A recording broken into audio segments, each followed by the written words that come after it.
Hello రేయ్ వెంకటాచలమా? అవును. సరే లైన్ లో ఉండు, conference call. Hello hello, I am Nair here. ఇది లైన్ లో ఉండు, ఇది కాన్ఫరెన్స్ కాల్, మిగతా వాళ్ళని పిలుస్తాను.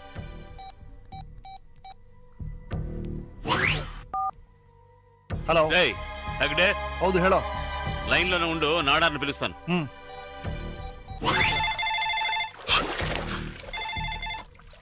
హలో హలో నాడార్ బేసరా? రే నాడార్, ఐదుగురు లైన్ లో ఉన్నాం. Hello hello hello hello hello hello hello hello అని ప్రతిధ్వనిస్తోంది. రే ప్రతిధ్వని లేదు, ప్రతిఘటన లేదు. ఐదుగురం మాట్లాడాలి, ఒకరితో ఒకరు మాట్లాడాలి, ఒకేసారి మాట్లాడకూడదురా చదువుకున్న చోటలారా. రే ఎక్కడున్నారా? ఇంట్లోనే. నాయర్ నువ్వు? అదెందుకు అడుగుతావు? బెంగళూరు నుంచి వచ్చాక కడుపు చెడిపోయింది. ఇప్పుడు ఇంట్లో కంటే ఎక్కువ టైం బాత్రూమ్ లోనే ఉంటున్నాను. ఇంటి బాత్రూమే కదా? అవును, ఎందుకు అడిగావు? ఒకటే వాటర్ సౌండ్ వినిపిస్తోంది. ఎక్కడైనా అవుట్ డోర్ లో డోర్ ఓపెన్ చేసావేమో.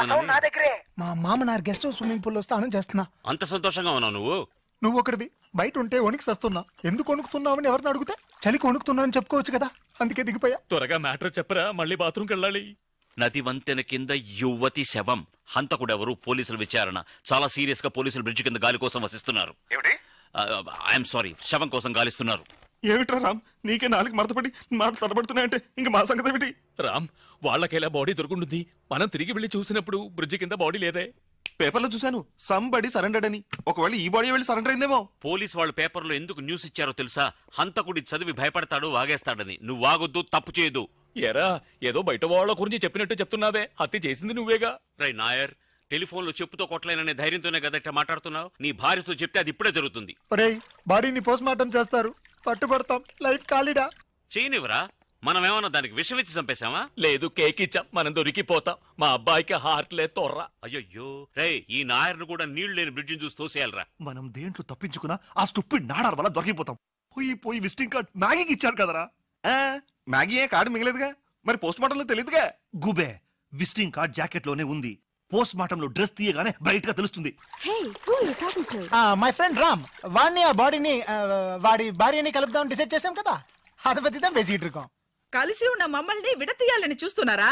చూడండి, మీరు ఇల్లు మారి వెళ్ళేటప్పుడు ఎవరితోని చెప్పరా? మేమెక్కడ ఇల్లు మార్చామమ్మా, ఇది మా ఇల్లే కదా. మేం రావడానికి ముందు కింద పోర్చలో మీరేగా కాపురం ఉన్నది. అవును, వాస్తు ప్రకారం కిందుంటే మా అమ్మాయి జీవితం బాగుండదని పైకొచ్చాం. అంటే వాస్తు ప్రకారం మా జీవితాలు బాగుండకూడదా? ఏంటమ్మా నువ్వు చెప్పేది? ఏం చెప్పమంటారు? ఏదో నా భర్తకి బట్ట తలైనా పర్వాలేదని అడ్జస్ట్ అయి కాపురం చేస్తున్నాను. ఇది ఎంత పెద్ద త్యాగం. ఇదేం త్యాగం అమ్మా? ఇప్పుడు నేలేను, నా భర్తతో సంతోషంగా. మేం చిన్నవాళ్ళం మీలాగనా? సరే అది వదిలేండి. మీ ఇంటికి వచ్చే పాలవాడు, పూలవాడు, పేపర్ వాడు, కూరగాయల వాడు నా ఇంటికి వచ్చినట్టుగానే ఆ రోజు మీ అల్లుడు నా దగ్గరికి వచ్చాడు. ఇది తెలియకుండా నా భర్త నా మీద అనుమానం పడి ప్రతిరోజు రాత్రి. సరే అది వదిలేండి. నిన్నెవరు పట్టుకున్నారో వదిలేండి అంటున్నా. ఎక్కడి నుంచి చెప్పాల్సింది చెప్పు. మేం వెంటనే ఇల్లు కాల్ చేస్తున్నాం. వాస్తు మీకే కాదు మాకు వర్కౌట్ కాలేదు. రండి వెళదాం. సరే నువ్వు వెళ్ళి భోజనం వడ్డించు. ఇలా చూడమ్మా, నాకెందుకో మీ ఆయన ఎప్పుడూ నీ గురించే ఆలోచిస్తున్నాడు అనిపిస్తోంది. మనమే అనవసరంగా అనుమానించాం. అలా అని నేను ఇంట్లోంచి వెళ్ళిపోమంటున్నాను అనుకోకు. నువ్వెప్పుడూ సంతోషంగా ఉండాలన్నదే నా కోరిక. దానికి ఏం చేయాలో నువ్వే నిర్ణయించుకో అమ్మా.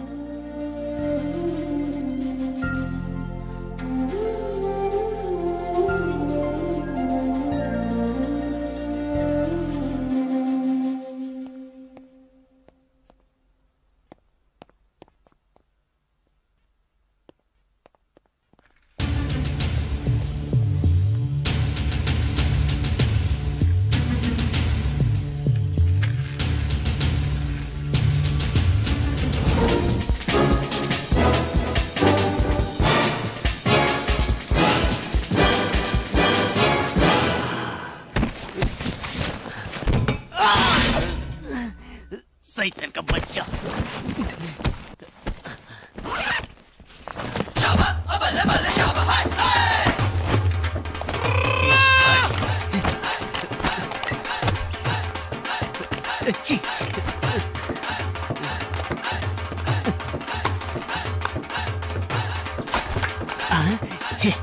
एप्पल बहुत अच्छा।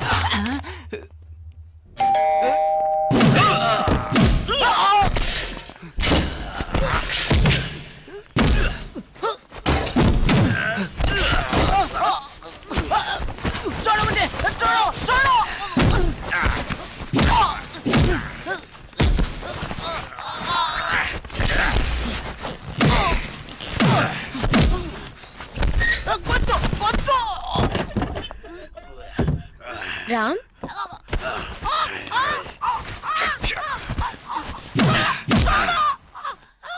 ఆ రోజు హోటల్లో బాడీతో వచ్చిన రోజు నిన్ను పట్టాల్సింది పోలీస్ చేశాను. ఇక్కడ వదిలిపెట్టాను. బాడీ ఎక్కడ సరే బాడీ లేదంటే పర్వాలేదు, నువ్వు ఉన్నావుగా, నీ ద్వారా అన్నిటిని బయటికి లాగేస్తాను.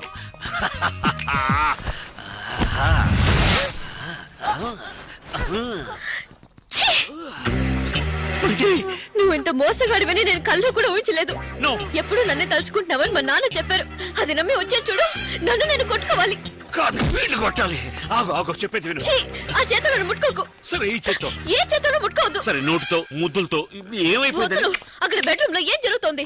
అయ్యో, ఇంట్లోకి దూరగానే ఇప్పుడే వస్తాను పక్కింటి వాళ్ళని సాయం అడుగుతావా? మగాళ్ళని ప్రూవ్ చేయొద్దా? ఓ పట్టుపట్టేశా. పట్టుపట్టి మొహం చూడు. ఆమెకేనా సిగ్గులేదు? ఆమెకా? ఆమెకే. ఆమె అయ్యో, అదే ఆమె కాదు, అతనేంటి వాడు ఒక సర్దార్జీ. సర్దార్జీతో అయ్యో ఫైటింగ్ అమ్మా. ఇక్కడికి వచ్చి చూడు నువ్వు. అదిగో ఆ సర్దార్జీ తప్పించుకుపోయాడు. ఇదేంటి? సర్దార్జీ వేసింది. అబద్ధాలు కూడా హద్దు ఉండదు. సర్దార్జీ బ్రా వేసుకుంటాడా? అంటే ఇలా వేసుకున్నది కాదమ్మా, ఇలా వేసింది. ఎగ్జాక్ట్లీ. చెప్తే వినాలి. ఇలా చూడు మాట్లాడితే అన్ని సరిపోతాయి. చూడు గంట కూడా కొట్టింది. హలో హలో రామ్, నేను వెంకటాచలాన్ని. బెంగళూరు నుంచి వచ్చిన అమ్మాయి ఎవిడెన్స్ గట్రా నాశనం చేసావా లేదా? షూ మాత్రమే కాదురా అప్రాచుడా, ఆ అమ్మాయి చీర జాకెట్ బ్రా ఏ ఎవిడెన్స్ లేకుండా చెయ్యి. లేదంటే రేపు నువ్వే మానభంగం చేసావని, హత్య చేసావని కేసులు ఇరికించేస్తారు. అదొక్కటే కాదు, తర్వాత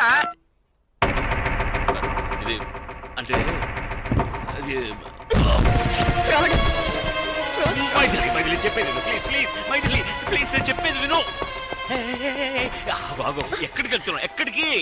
ఏ నువ్వు నీ దారి వెతుక్కుంటే నేను నా దారి వెతుక్కోలేనా? నేను లేకుండా వేరే దారింటి నీకు.